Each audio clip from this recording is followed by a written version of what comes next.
Kami menginginkan kepengurusan di bawah kepemimpinan Bapak Ivan Ronald lalu ini harus turun dan mundur dari jabatannya, karena ini bagian dari pembelajaran buat kita semua. Bagaimanapun dari 2016 mereka tidak sah, dipilih oleh demisioner.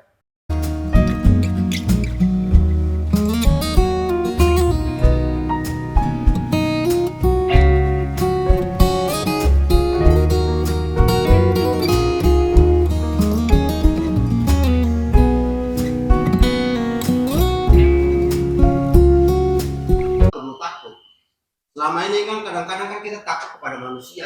Mau bicara apa? Oh ini prestasi, kita nggak bicara masalah prestasi. Catatan buat semua taekwondo DKI bahkan seluruh Indonesia, apa benar bahwa taekwondo ini dipilih oleh orang-orang demisioner? Itu aja pertanyaan kami.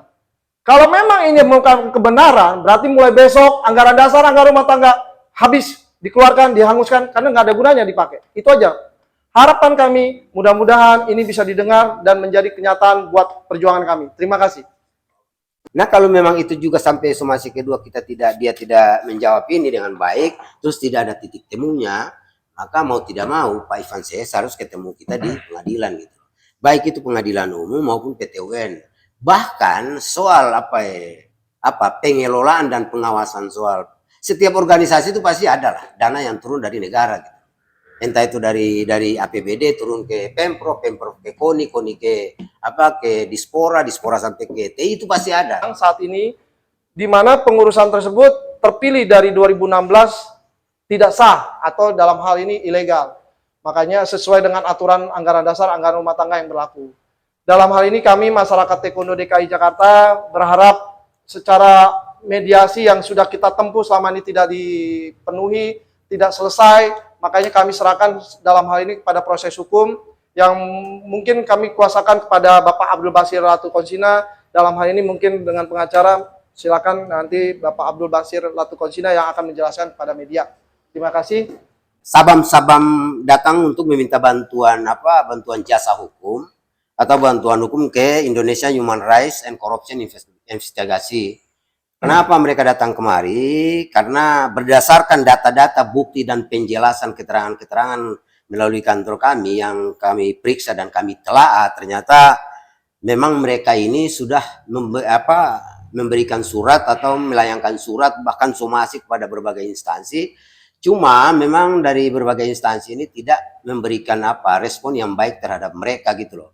Sehingga mereka datang meminta bantuan ke kantor kami Indonesia Human Rights and Corruption Investigasi, dan kami di sini setelah mempelajari fakta-faktanya, mempelajari alat-alat buktinya, mempelajari sampai kita melakukan investigasi ke lapangan terhadap sabam-sabam yang menurut keterangan daripada para sabam dalam tanda kutip ini bahwa mereka juga dizolimi. Kita melakukan investigasi itu. Kenapa? Kita juga harus mengakui bahwa kedatangan sabam-sabam ini memberikan keterangan berdasarkan bukti-bukti ini itu secara praktek dalam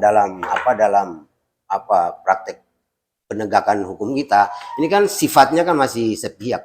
Sekalipun dia masih sepihak, tapi setelah kita mempelajari bukti-bukti mereka dan keterangan, ini terdapat memang ada beberapa hal yang mereka anggap pihak pengurus yang di bawah pimpinan Pak Ivan ini memang melakukan pelanggaran-pelanggaran terhadap statuta, anggaran dasar, anggaran rumah tangga, bahkan dalam kepengurusan dia sendiri pun itu terjadi ada perilaku neo imperium lah, artinya penjajahan gaya baru kalau saya ngomong ya. Karena kenapa begitu? Karena ada beberapa klub yang ketika kepengurusan dia itu ada beberapa klub yang ditutup. Harapan mereka klub ditutup ini kan memberikan ketakutan, memberikan efek jera terhadap mereka supaya mereka mengikuti rezim Pak Ivan ini. Sehingga kenapa mereka datang untuk meminta bantuan kami, dan pada prinsip catatan khusus buat Pak Ivan CS bahwa ini tidak lain tidak bukan merujuk pada fakta hukum dan teori-teori hukum, kausualitas, bahkan asas-asas dan berbagai penemuan hukum lah yang kami lakukan, yang kami telah gitu loh. Nah, cuma yang paling inti adalah berangkat dari karena begini, yang namanya organisasi apapun, bahkan negara, apalagi seperti organisasi, ketika ADART dan statuta maupun rezim peraturan lain itu kan wajib. Kenapa dia wajib ADART? Kenapa dia wajib dalam berbagai organisasi apapun, bahkan tingkat negara gitu. Itu ADART itu menjadi norma gitu, itu menjadi kaidah hukum, ya kan, menjadi norma etis yang sudah disepakati oleh satu organisasi dan itu harus dilakukan gitu loh. Nah ternyata setelah kita pelajari ADART dari Taekwondo Indonesia, nah ini Pak Ivan CS ini ternyata ada indikasi potensi kuat, artinya mereka melakukan pelanggaran terhadap beberapa pasal, klausul-klausul yang ada dalam ADART. Bukan itu saja, yang paling paling fundamental itu dan yang paling prinsip yang kita harus amati, dan ini harus ada perubahan. Kapan lagi gitu loh, sebab kalau umpamanya semakin kita diam, aku harap sih dari sabam-sabam yang lain ini atau taekwondo ini lain, pelatih maupun wasit, mereka harus punya keberanian. Kenapa? Sebab kalau mereka diam berarti sama aja mereka membiarkan kezaliman, mereka membiarkan kesewenang-wenangan gitu. Nah inilah aku sangat salut, ini ada beberapa sabam-sabam yang punya keberanian itu dan punya kepedulian itu gitu loh. Nah ini penting banget. Bukan berarti mereka itu membenci atau suka atau tidak suka, bukan. Tapi ini ada orang-orang yang punya idealis untuk masuk ke sistem yang buruk gitu loh. Nah di sini, kenapa saya bilang sistem buruk yang dilakukan di kepengurusan Pak Ivan ini, ternyata setelah hasil investigasi kami nih